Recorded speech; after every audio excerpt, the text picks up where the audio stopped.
When I was a child, my kidnapper ripped out my tongue. By Coureherritt.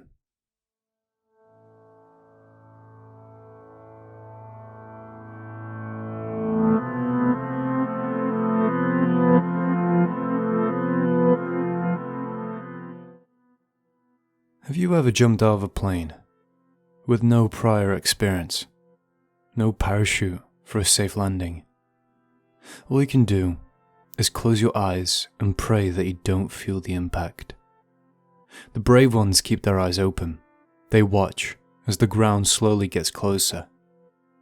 That's how I felt in that moment while limping towards the staircase. I was completely unprepared, and my chances of survival were close to zero. When I was 8, I got kidnapped, and my organs were harvested. I somehow survived and grew them all back. Those words were bumping around in my head, like an old TV's idle icon bumped around on the black screen. The more I thought about it, the less I believed it. But I had to believe it. I had to. Otherwise, all hope of bringing my dead friend back to life would be lost. Chris's body was heavy. I had him on my back while hunched over, holding him by his arms, which were thrown over my shoulders. The tears wouldn't stop coming. I kept inching closer, taking small steps while breathing heavily. Once I finally reached the stairs, I hesitated. Everything about it just felt wrong. My mind rung alarm bells and raised red flags. "Don't climb those stairs," it warned me. I gulped down the saliva that had collected on my tongue and took a deep breath. I chose to ignore the warnings my mind gave me, and I took the first step. "I wouldn't do that if I were you." A deep, familiar voice announced its presence behind me. I took my foot off the first step and took my time to turn around to face him. Lucifer stood a few yards away. He still wore the same black suit and black top hat I'd seen him wear the day before. Lucifer stood like a statue. I have to. I stuttered back between my dying sobs. "It is most unfortunate what happened to your friend." His gaze fell on the headless body on my back. "I grew them back.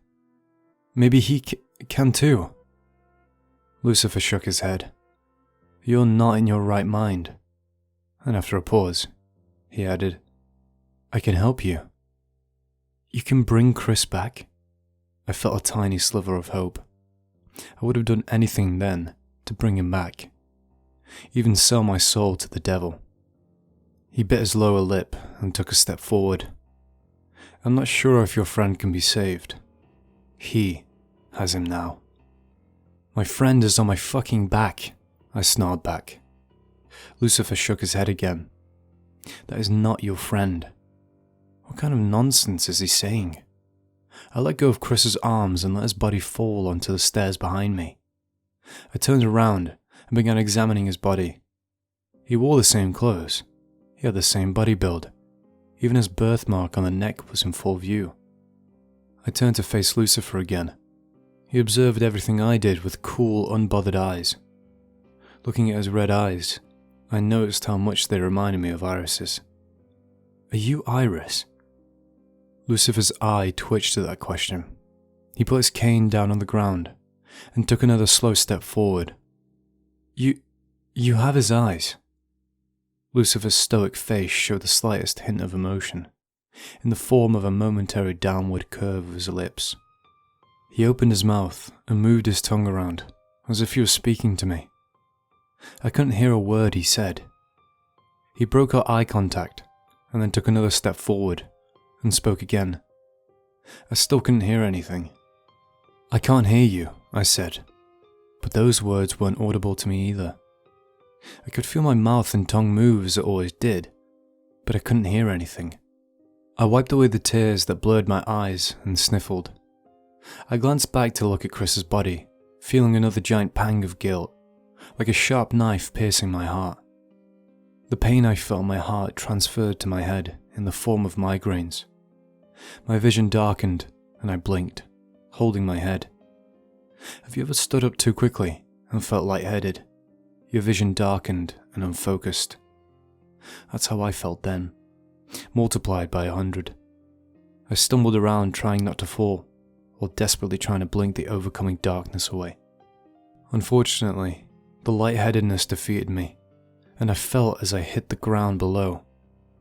In similar fashion to the previous visions, it took some time for my senses to return. Once they did, I found myself back in my 8-year-old body. I was in a cabin, except it wasn't the log cabin. It was in the cabin in which the kidnapper held me. I tried to move, but the tight ropes around my wrists and ankles prevented me from doing that.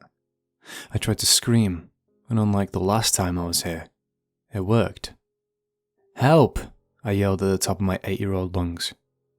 I yelled, and I yelled, until I heard footsteps up above. They were heavy. The secret door into the basement opened, and a familiar man came down. His red eyes widened in surprise. "How are you alive?" his deep voice said, more a question to himself than me. It was Lucifer. I felt my entire body tense up as he got close, and began inspecting my body. "You no longer have a heart, yet you still live." I gulped my saliva down and tried to stop the shaking. Lucifer's eyes looked like a wild beast's, impatiently waiting for their prey. They were wide. His lips were curved into a wide, creepy grin. Then I felt a sharp pang in my chest. With one swift motion, Lucifer pulled his hand out with one of my lungs. I screamed in pain. "Pain tolerance isn't high," he spoke in a clinical tone, as if making notes. I felt so helpless, so lost.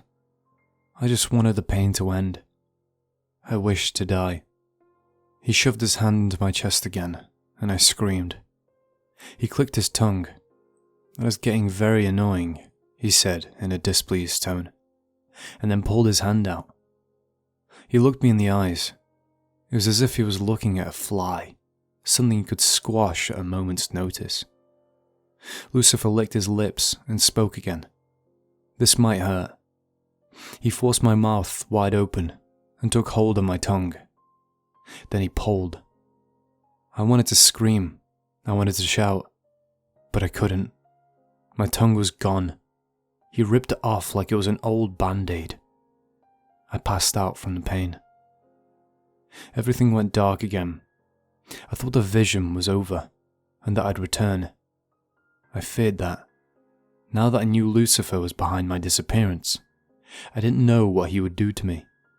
My senses returned to me, and I found myself in a bed, back in the log cabin. Iris was sitting on the ground beside me. I just looked at him. I didn't even know how to begin expressing how thankful I was for being saved from Lucifer. I wanted to ask Iris why my kidnapper had his eyes, but I couldn't. I was merely reliving the past. I couldn't change or affect it in these visions. Iris looked up at me from the ground. His stoic expression curved into a friendly smile. "You're awake?" I nodded. He jumped off the ground and walked out of the room. A few moments later, he returned with a wooden cup. "Drink," he instructed. I sat up in the bed and took the cup from his hand. It was the miracle organ regrowing liquid. There was something off about me. I could live or survive without any organs, and I had somehow regrown my tongue, judging by the fact that I could feel it in my mouth right now. Am I human? Iris had his head rested on the bed beside me. His eyes were looking up into mine. I chuckled. Iris smiled. For some reason, I still felt tired, sleepy. So I closed my eyes and drifted off into the darkness. My senses began returning to me slowly. I pulled myself off the ground and sat down on the grass, rubbing my eyes. The wind was whistling a calming tune. Then my grogginess cleared, replaced by another migraine. I winced in pain. "Are you okay?" His deep voice caught me by surprise. It was much closer than before. He only stood about a dozen feet away from me. I hurried to my feet and caught a whiff of an awful smell behind me. It smelled like rotting meat left in the sun for too long. I glanced back. Chris's body still lay there, unbothered. Surely his body hadn't decomposed to the point of beginning to rot and smell in such a short time. I turned my attention back to Lucifer, desperately trying to keep my face cool. I didn't want him to know that I remembered, that I saw what he did to me. Lucifer sighed and took a step forward to me. I flinched and instinctively took one back. My foot was touching the first stair. He looked down at my feet with curiosity. "Why are you backing away? I only want to help." His voice sounded genuine, innocent. I knew that it was all a ruse, a lie. I didn't know what to do. My options floated around in my head. Grab Chris and sprint up the stairs, hoping it transports me somewhere safe like that time with Iris. Convince Lucifer that I don't know anything and pray that he doesn't slay me. Run off into the woods, leaving Chris behind. I didn't like any of my options, but I had to choose, and fast. "How did you find me?" I asked in an attempt to buy some time. What if he was the monster that decapitated Chris? Then a strange thought crossed my mind. Where is Chris's head? Surely it'll be laying around here somewhere. I started looking around, trying to spot it. But no matter how hard I looked, it was nowhere to be found. I figured you'd come to the forest. All I needed to do was follow your shouts and screams. Lucifer placed his cane forward and took another step. There was now less than 12 feet between us. A distance that could be crossed in mere seconds. One wrong move, and my head could fly too. Why are you so afraid of me? I'm not here to hurt you. I bit my lower lip. My nervousness was showing itself in the form of a light tremble. I took another step backwards, planting my foot onto the first stair. "Don't," he raised his voice, and then composed himself and lowered his tone. "Don't climb those stairs." Why? I was waiting for an opportunity to grab Chris's arms and pull him up. I'd rather climb the stairs than face Lucifer. He sighed. "It's dangerous." After seeing that I wasn't budging, he spoke again. "Do you remember the 2 officers that you brought to the collapsed cabin? Why was he mentioning them now? What did they have to do with anything?" I looked at him, confused. "They're missing, presumed dead." My eyes widened in horror. But he wasn't done yet. Their wives brutally murdered in their homes. Their limbs scattered all across their homes. And the children. He paused and took a deep breath. Lucifer looked sad, upset. He also looked angry. His eyes were brimming with rage. Their eyes were gouged out, their tongues ripped out, their hands and feet cut off, and their eardrums shattered. His gaze drooped to the floor, and he took another deep breath. I couldn't believe what I was hearing. Was it a lie? Was it true? Did Lucifer really kill those families? If so, why? Why was he telling me this? Was he trying to buy my trust? After breathing out, he picked his head back up and looked at me again. The emotion that he had shown in his eyes, on his face, now drained to nothingness again. He did this. Who? I asked. He cannot be trusted. Who? I asked again, louder than before. Before I realized, Lucifer leapt forward towards me, and his cane connected with the side of my head. The impact threw me a few feet to the left, and my stomach connected with the ground, knocking the wind out of me. I coughed, trying to get myself back to my feet. "Stay down," he warned. His voice was rougher than before. I sat up and looked at him with wide eyes. "Stay down." Lucifer appeared right above me in a split second, his cane pointed straight at my face.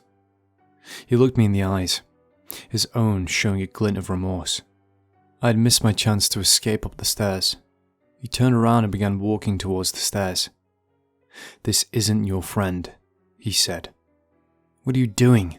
Stay away from his body, I screamed at him, standing up to follow behind, but I was too late. I watched in horror as Lucifer placed a hand on Chris's chest,